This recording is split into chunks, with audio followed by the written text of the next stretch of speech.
Штип, Карбинци, Радовиш и Конче се здружија за поголем развој на селата.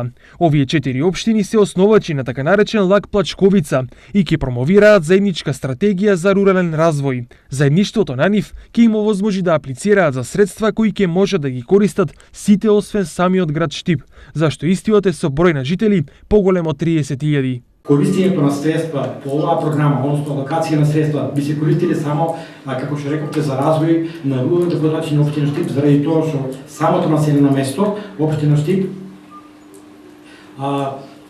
е урбана средина и единствено она не потпаѓа под развојот на користењето на алокацијата на средства, меѓутоа сите населени места во руралните подоци ќе бидат корисници на средства. Претходно на ниво на регион беа формирани и лак Брегалница во чиј состав влегуваат 6 општини: Кочани, Виница, Зрновци, Чешиново, Облешево, Македонска Каменица и Пробиштип, а во заеднички лак се здружија и Берово, Пехчево и Делчево.